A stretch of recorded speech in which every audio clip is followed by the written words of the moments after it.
These are the products I have used in this project, quite a few. I've used some of the Grafix Dura-Bright in black. I've also used some Grafix Craft plastic in white, some Grafix Double Tack mounting film, Grafix Chipboard and Grafixshrink film in black. So quite a few, and you're going to see what I did with those in a second. So here's a little peek at what the products look like in their packaging. And I am going to be creating a journal. So I'm using some of the chipboard and I'm cutting it using this guillotine into 6 inches square pieces. I'm only going to use 2, and then I am going to cover them using some collage paper. So that's those cut to size.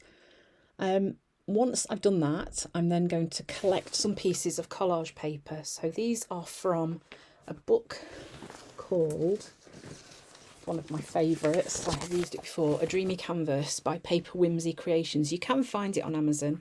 And I'm going to use a piece of the Grafix Double Tack mounting film.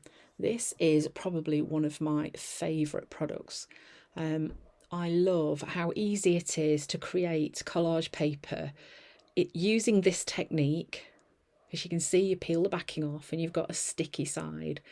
You can collage and patchwork pieces on. It's a great way to use up those scraps that you have left over that we all collect and can't bear to part with. This is a great way to get those used. So I'm sticking them onto that sticky background.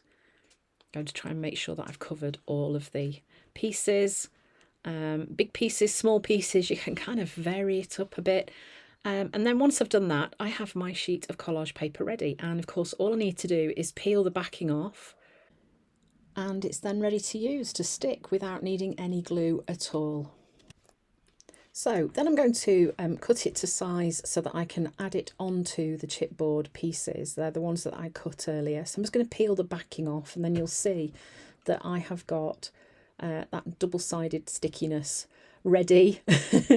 Obviously one side is covered with the collage, and I can just stick that chipboard straight on. So this is going to become the cover for my journal. Next I'm just going to cut it down so that I can fold it over and stick it onto the other side and fold those edges down. I'm going to repeat that process for both pieces of journal cover. So once that's done, those are then ready. So I like to cover the inside cover as well. So I'm grabbing some double-sided sticky tape. Of course, you could use more of the double tack film if you wanted to and create another piece of collage paper to go on.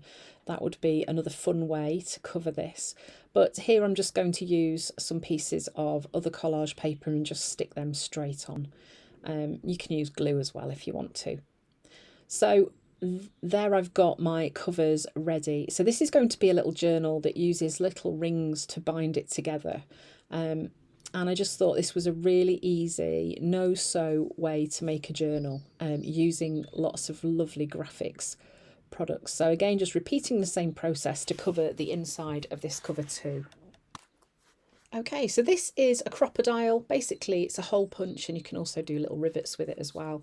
So here I'm just going to pop a couple of holes through one of the pieces of chipboard, and then I'm going to mark through the holes onto the other piece. I am actually measuring. Oh my gosh, can you believe that? Yes, I know. You saw it here first. I did measure. So then I'll use that as the template for where to punch the holes on the second piece. So these are some little rings that I found on Amazon. You can find lots of coloured ones, and there are also silver ones. I started off with these coloured ones, but then decided they were a little bit large for this project. So went for some that were just silver in the end, and it was a bit easier to work with. It wasn't quite as bulky. So next I'm using some of the Dura-Bright in black. This is going to be one of the surfaces in my journal. So I'm going to pop some pages out and cut them to size. So they are obviously going to be 6 inches square as well. So that's a fairly easy process to do. So any substrate that you want to pop into your journal either needs to be 6 inches square or be able to be folded into fit that size. And I'm going to make sure I've got some black pages and some white ones. So this is the white substrate that I'm using. This is the craft plastic in white, and I'm going to cut this a little bit longer than 6 inches. So what I'm planning to do with this one is fold over the excess. So I've got a little journal page, this journal that I can work on that is a little bit bigger. It just gives me a bit more space to work in. So then I'm lining up all my pages, getting them in the kind of order that I want them to be, and then I'm going to pop one of the boards on as a template and punch through so that I get those holes in the right place. Then it'll all line up really nicely. So once I've cut them to size, I'm then going to just slot them onto those rings. As you can see, I've not swapped them over yet, but they do end up being silver in the end and a little bit smaller. They are, in fact, I think, let me just measure them. I think they might be about 1 inch. Yeah, they are 1 inch wide. So they're a little bit more manageable for a smaller journal. So then I wanted to have a play with making something fun to go on the cover. I've grabbed a piece of like cheesecloth fabric that I've dyed using some of Dina Wakley's gloss medium, and then I'm just going to write onto here using a white Posca pen what this is, which is an art journal, obviously. Then I will cut that out. Sorry about my head. I'll cut it out and stick it onto my page. So shrinking with my heat tool, I've just got my ruler at hand just so that I can kind of help assist it not completely flipping and sticking together. I find this quite an easy way to shrink the plastic down without putting it in the oven. It works well for me. The only thing you need to be mindful of is that you've got something to squash it flat once you've finished, because it can sometimes be prone to curling a little bit doing it in this way. Okay, so then before I shrunk it, I did punch some little holes in so that I could stitch it onto my journal cover.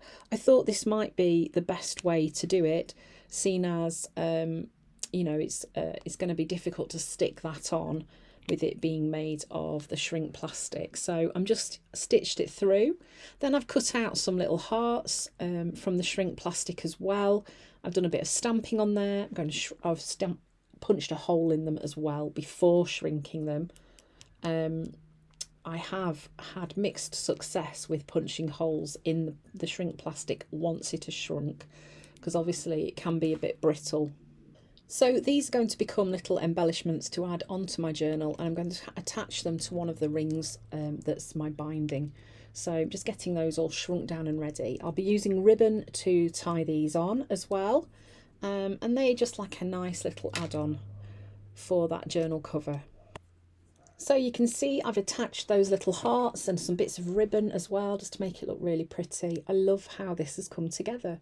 So this is a really easy way to create a lovely art journal using lots of products from Grafix Arts. So don't forget, you can head to their website for lots more inspiration. Thanks for watching, and I hope you've enjoyed the video, and I hope to see you again soon.